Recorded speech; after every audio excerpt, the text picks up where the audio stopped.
አክብሮታዊ ሰላምታችን በያላችሁበት ድረስ የተወደዳችሁ የመሃል ሚዲያ አድማጭ ተመልካቾቻችን እንደምንውላችኋል። ለዛሬ ለተረቡ ወደ እናንተ እንዲደርስ የተዘጋጀው መሃል ዜናችን ጀምሯል። በቅድሚያም ዋና ዋናዎቹን በሰሜን ጎጃም ዞን በመልኪት አክሸት ቀበሌ ጥምር ጦሩ ተከታታይነት ያለውን ስምሪት በማድረግ ዘራፊውን ቡድን በመደምሰስ ድሽቃ መማረክ ቻለ።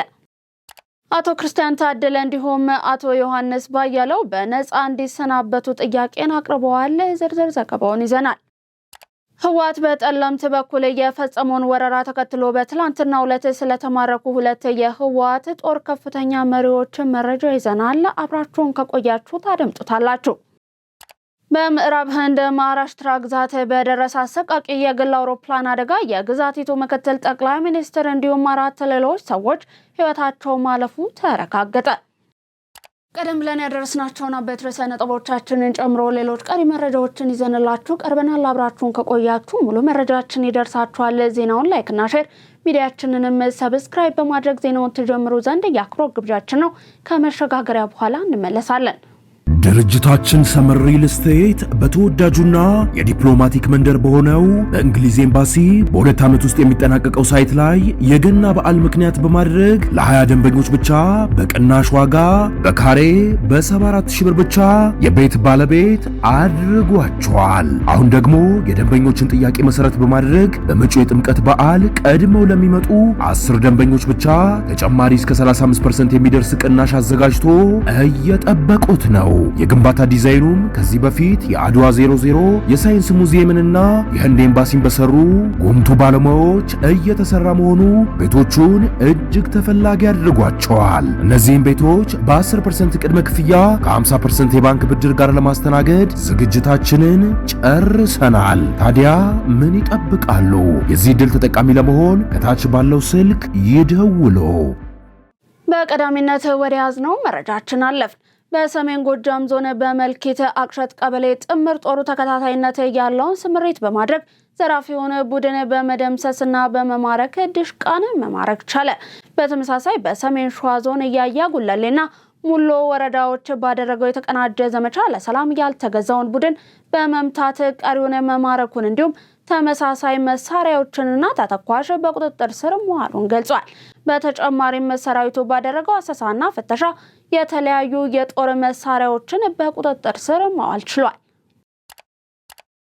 አቶ ክርስቲያን ታደለ እንዲሁም አቶ ዮሐንስ ባያለው በነፃ እንዲሰናበቱ ጥያቄን አቀረቡ።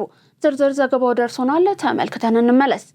የሽብር ወንጀል ተከሳሾቹ የህዝብ ተወካዮች ምክር ቤት አባሉ አቶ ክርስቲያን ታደለ እንዲሁም የአማራ ክልል ምክር ቤት አባሉ አቶ ዮሐንስ ባያለው ያለመከሰስ መብታቸው ከህግ ውጭ መነሳቱን ለፍርድ ቤቱ አስረድተዋል። ተከሳሾቹ በአቃቤ ህግ የቀረቡባቸውን ማስረጃዎች ውድቅ ተደርገው በነፃ እንዲሰናበቱም ነው ጥያቄ ያቀረቡት። ሁለቱ ተከሳሾች ይህን ጥያቄ ያቀረቡት በትላንትናው ዕለት ጥር 19 ቀን 2018 ዓ.ም ላስቻለው ለፌዴራል ከፍተኛ ፍርድ ቤት ልደታ ምድብ የጸረ ሽብር እንዲሁም ህገ መንግስታዊ ጉዳዮች ችሎት ነው። በአቃቤ ህግ የሰነድ ማስረጃዎች ላይ በእነ አቶ ዮሐንስ ባያለው መዝገብ ስር የሽብር ወንጀል ክስ እየተመሰረተባቸው ተጠርጣሪዎች የጽሁፍ አስተያየት አጠናቀው እንዲቀርቡም ነበር። ተከሳሾቹ አስተያየቶቻቸውን እንዲያቀርቡ መጀመሪያ ቀጠሮ ተሰጥቷቸው የነበረው ከ1 ሳምንት በፊት በተካሄደው የችሎት ውሎ ነበር። ሆኖም የተከሳሾቹ አስተያየት በጊዜው ተጠናቆ ባለመድረሱ ምክንያት የተከሳሽ ጠበቆች ተለዋጭ ቀጠሮ እንዲሰጣቸው ባመለከቱት መሰረት ችሎቱ ለዛሬ ቀጠሮ ሰጥቷል። በዛሬው ችሎት ውሎም በአቃቤ ህግ የሰነድ ማስረጃዎች ላይ ተከሳሾቹ ባለ 31 ገጽ ምላሻቸውን በጽሁፍ ለችሎቱ አቅርበዋል። በዚህ ምላሽ ውስጥም ከተካተቱ ጉዳዮች መካከል የፌዴራልና የክልል ምክር ቤት አባል የሆኑት አቶ ክርስቲያን እንዲሁም አቶ ዮሐንስ ባያለው ያለመከሰስ መብታቸው ከግጭ የተፈጸመ ነው የሚለው ይገኝበታል።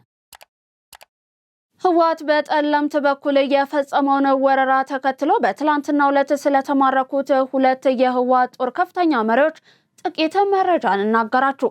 መረጃው እንደሚከተለው ይቀርባል።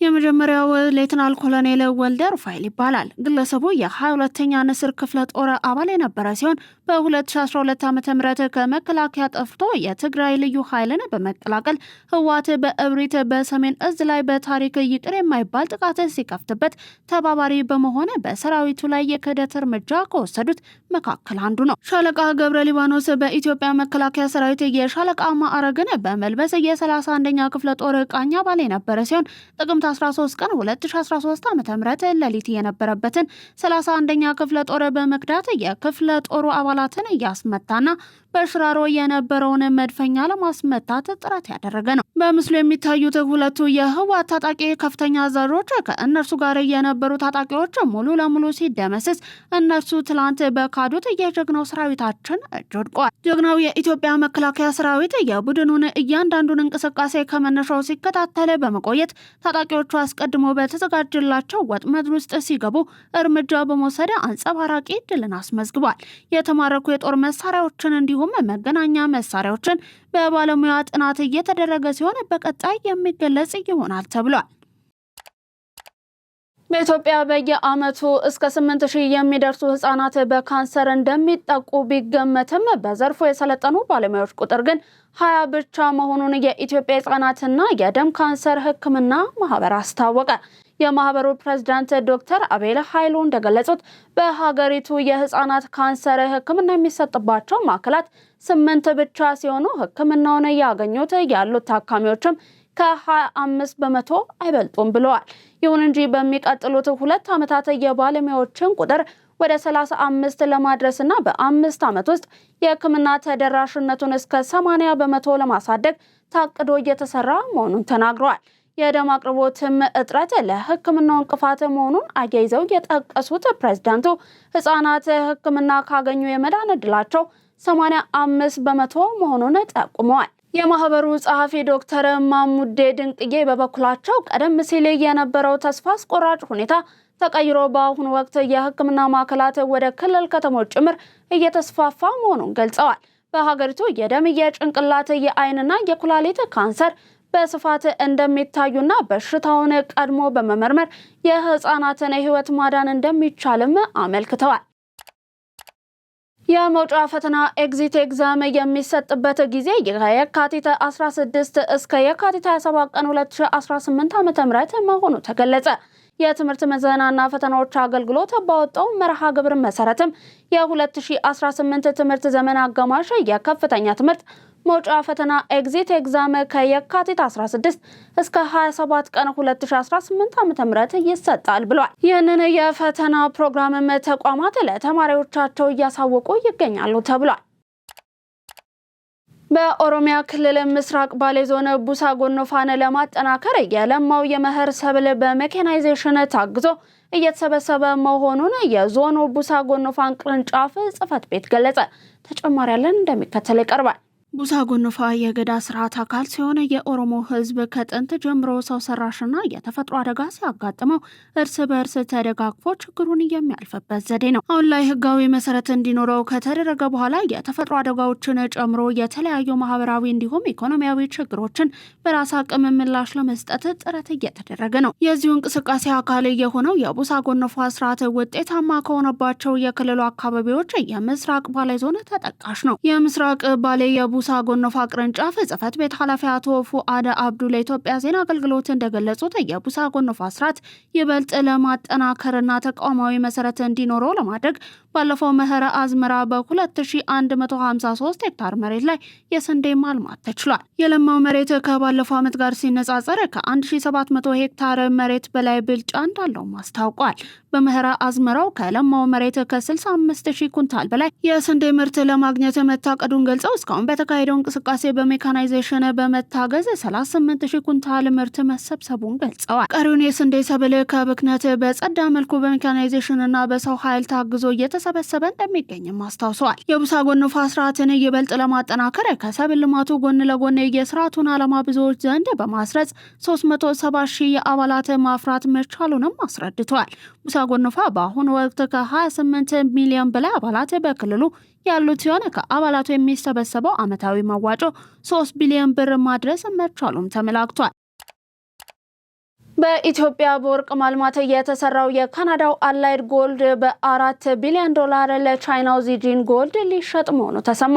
በኢትዮጵያ ውስጥ ግዙፍ ፕሮጀክቶችን በማንቀሳቀስ ላይ የሚገኘው የካናዳው የወርቅ ማዕድን ኩባንያ አላይድ ጎልድ በቻይናው ዚጂን ጎልድ ኢንተርናሽናል መገዛቱን ፋይናንሻል ታይምስ ዘግቧል። ተጨማሪውን ይዘናል፣ እንደሚከተል ይቀርባል። ግዢው በሙሉ በጥሬ ገንዘብ የሚፈጸም ሲሆን ዋጋው በግምት 4 ቢሊዮን የአሜሪካ ዶላር ነው ተብሏል። በሆንግ ኮንግ የአክሲዮን ገበያ የተመዘገበው ዚጂን ጎልድ ኢንተርናሽናል አላይድ ጎልድን በ5.5 ቢሊዮን የካናዳ ዶላር 4 ቢሊዮን የአሜሪካ ዶላር ለመግዛት ተስማምቷል። ፋይናንሻል ታይምስ እንደዘገበው ይህ ግዢ ሊፈጸም የቻለው የወርቅ ዋጋ በዓለም አቀፍ ገበያ ከፍተኛ ደረጃ ላይ መድረሱን ተከትሎ በማዕድን ዘርፍ ውስጥ ያሉ ኩባንያዎች እርስ በእርስ በመጣመር አቅማቸውን እያጠናከሩ በመሆናቸው ነው ተብሏል። አላይድ ጎልድ በኢትዮጵያ፣ በማሊ እንዲሁም በኮትዲቫር የማዕድን ማውጣት ስራዎች አሉት።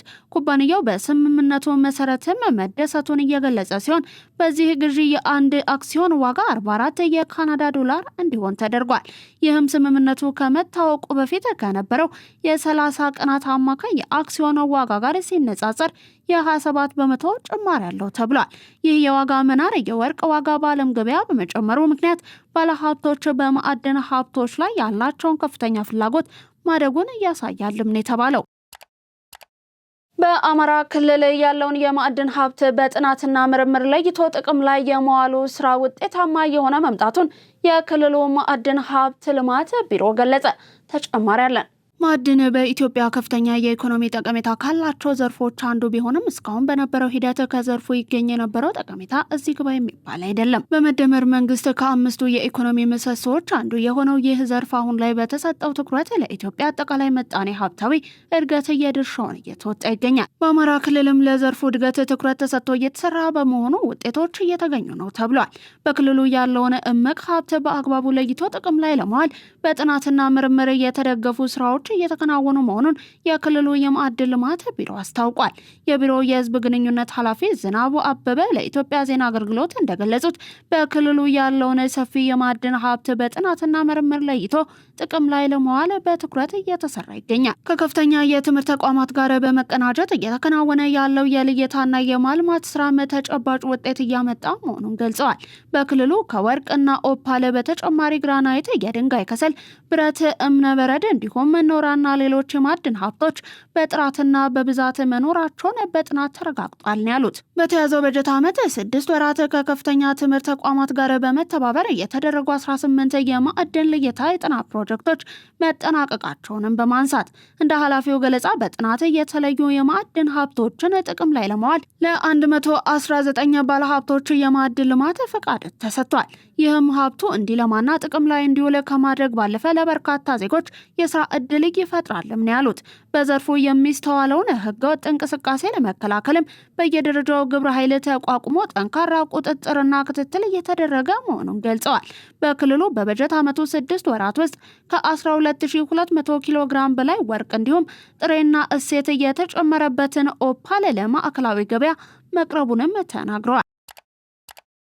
ዘመን ባንክ በ2018 ዓ.ም በጀት ዓመት የመጀመሪያ 6 ወራት ውስጥ አጠቃላይ ሀብቱን 106 ቢሊዮን ብር ማድረሱን የባንኩ ዋና ስራ አስፈጻሚ አቶ ደረጀ ዘነበ አስታወቁ። ባንኩ በዚህ የመንፈቅ ዓመት ጊዜ ውስጥ የደንበኞቹን ተቀማጭ ገንዘብ 80 ቢሊዮን ብር መድረሱን የገለጹት ዋና ስራ አስፈጻሚው ይህም ባንኩ የተረጋጋ እድገትንና ጠንካራ የደንበኞች አመኔታ እንዳለው የሚያሳይ መሆኑን ጠቁመዋል። ጥር 16 ቀን 2018 ዓ.ም በተካሄደው የስራ አፈጻጸም ግምገማ ላይ እንደተገለጸው ባንኩ በመጀመሪያ ግማሽ ዓመት ከ5 ቢሊዮን ብር በላይ ትርፍ ማስመዝገብ የቻለ ሲሆንም የተከፈለ ካፒታሉም ወደ 14 ቢሊዮን ብር አድጓል ነው የተባለው። አቶ ደረጀ አፈጻጸሙን ሲያብራሩም ካለፈው ዓመት ተመሳሳይ ወቅት ጋር ሲወዳደር የዘንድሮ የላቀና ስኬታማ የስራ ጊዜ ያሳለፍንበት ዓመት ነበር ብለዋል። ከ33,000 የሚልቁ አርሶ አደሮችና አርብቶ አደሮች በእንስሳት መኖ ልማት እየተሳተፉ መሆኑን በኦሮሚያ ክልል የምስራቅ ሸዋ ዞን ግብርና ጽሕፈት ቤት ምክትል ኃላፊ አብነት ዘገየ ገለጹ። ተጨማሪ አለን። ከተፈጥሮ ግጦሽ እንዲሁም ከሰብል ተረፈ ምርት ባሻገር እየተሻሻለ መኖን በመስኖ ማልማት የሚያስችሉ ተግባራት በትኩረት እየተከናወኑ መሆኑንም አቶ አብነት ለኢትዮጵያ ዜና አገልግሎት ተናግረዋል። በተያዘው የበጀት ዓመት በ11 ወረዳዎች የመኖ አቅርቦትን በመጠንና ጥራት ለማሳደግ እየተሰራ ስለመሆኑም አስታውቋል። አክሎም 77561 ሄክታር መሬት ላይ የተሻሻለ የእንስሳት መኖ ማልማት መቻሉን እንዲሁም በመኖ እየለማ ካለው መሬት 203,000 ቶን ደረቅ መኖ በማምረት አመርቂ ውጤት መገኘቱን ጠቁመዋል። ለተገኘው ስኬትም የአርሶ አደሩና አርብቶ አደሩ ግንዛቤ ማደግ፣ የግብአት አቅርቦት እንዲሁም የድጋፍና ክትትል ስራዎች መጠናከር ከፍተኛ አስተዋጽኦ ማበረከታቸውን አንስተዋል። ለመኖ የሚውለው ውሃ ባላቸው አካባቢዎች ከሰብልና ከተለያዩ ምርቶች ጋር በማቀናጀት መኖ ማልማት መቻሉም ለውጤቱ ከፍተኛ አስተዋጽኦ ማበርከቱን አመልክቷል። የመኖ ልማቱ የግጦሽ እጥረትን ለመቋቋም እንዲሁም የእንስሳት ምርትና ምርታማነትን ለማሳደግ እንደሚያስችልም ነው ያስገነዘቡት። 39ኛው የአፍሪካ ህብረት የመሪዎች ጉባኤ በስኬት እንዲካሄድ አስፈላጊውን ዝግጅት ማድረጉን የኢትዮጵያ ፌዴራል ፖሊስ አስታወቀ። የኢትዮጵያ ፌዴራል ፖሊስ ወንጀል መከላከል ጠቅላይ መምሪያ አዛዥ ምክትል ኮሚሽነር ጀነራል መላኩ ፈንታ ከኢትዮጵያ ዜና አገልግሎት ጋር በነበራቸው ቆይታ አዲስ አበባ የምታስተናግዳቸው ታላላቅ ዓለም አቀፍ ስብሰባዎች በስኬት እንዲጠናቀቁ ተቋሙ በቁርጠኝነት እየሰራ መሆኑን ገልጸዋል። ተጨማሪውን ይዘናል። ባለፉት 6 ወራት በርካታ የሀገራት መሪዎች፣ የዓለም አቀፍ ድርጅት ኃላፊዎችና ከፍተኛ ዲፕሎማቶች የተሳተፉባቸው ስብሰባዎች በመዲናዋ መካሄዳቸውን አስታውሰዋል። እነዚህ መድረኮች ያለምንም ችግር በስኬት መጠናቀቃቸው የፖሊስን እንዲሁም የሌሎች የጸጥታ ተቋማትን የዝግጁነት ደረጃ የሚያሳይ መሆኑም ጠቁመዋል። ኢትዮጵያ ከፍተኛ ቁጥር ያላቸው የውጭ ሀገር መሪዎችና የዲፕሎማቲክ ማህበረሰብ አባላት የሚሳተፉባቸውን ታላላቅ ስብሰባዎች የማስተናገድ የዳበረ ተሞክሮ እንዳላትም ጠቅሰዋል። 39ኛው የአፍሪካ ህብረት ጉባኤ በመዲናችን አዲስ አበባ በስኬት ለማካሄድ ከጉባኤው በፊት መከናወን ያለባቸው የቅድመ ዝግጅት ተግባራት በውጤታማነት መፈጸማቸውንም ገልጸዋል። ለጉባኤው ወደ አዲስ አበባ የሚመጡ የበርካታ ሀገራት መሪዎችና እንግዶችን ደህንነት በአስተማማኝ ሁኔታ መጠበቅ፣ የትራፊክና የጸጥታ እንቅስቃሴን ማቀናጀት ቁልፍ ጉዳይ መሆኑንም ተናግረዋል። ከሌሎች የጸጥታ አካላት ጋር በተቀናጀ መልኩ የሀገሪቱን ገጽታ በሚመጥን መልኩ ለጉባኤው ስኬታማነት የጸጥታና ደህንነት ስራዎች በተደራጀ አግባብ እንደሚከናወኑም ነው ያረጋገጡት። እንግዶቹ ወደ ሀገር ውስጥ ከሚገቡበት ጊዜ ጀምሮ ጉባኤውን አጠናቀው ወደ ሀገራቸው እስኪመለሱ ድረስ ተገቢው የእጀባና ሌሎች አገልግሎቶችን የተቀላጠፈና አስተማማኝ ለማድረግ ዝግጅት መደረጉንም አስታውቀዋል። የአፍሪካ ህብረት የመሪዎች ጉባኤ በየዓመቱ በአዲስ አበባ የሚካሄድ ትልቅ ዲፕሎማሲያዊ መድረክም ሲሆን የጸጥታው ዘርፍ ዝግጁነት ለጉባኤው ስኬታማነት ወሳኝ ሚናን ይጫወታል ብለዋል። 39ኛው የአፍሪካ ህብረት የመሪዎች ጉባኤ የካቲት 14 እና 15 ቀን 2018 ዓ.ም ዘላቂ የውሃ አቅርቦትና ደህንነቱ የተጠበቀ የንጽህና አጠባበቅ ስርዓትን ማረጋገጥ ለአጀንዳ 2063 ግቦች ስኬታማነት በሚል መሪ ሀሳብ በአዲስ አበባ የህብረቱ ዋና መስሪያ ቤት ይካሄዳል። የተወደዳችሁ የመሃል ሚዲያ አድማጭ ተመልካቾቻችን እየተመለከታችሁ የምትገኙት ለዛሬ ዕለተ ረቡዕ ወደ እናንተ እየደረሰ የሚገኘውን መሃል ዜናችንን ነው። ከባህር ማዶ ወደ ያዝናችሁ አለፍን።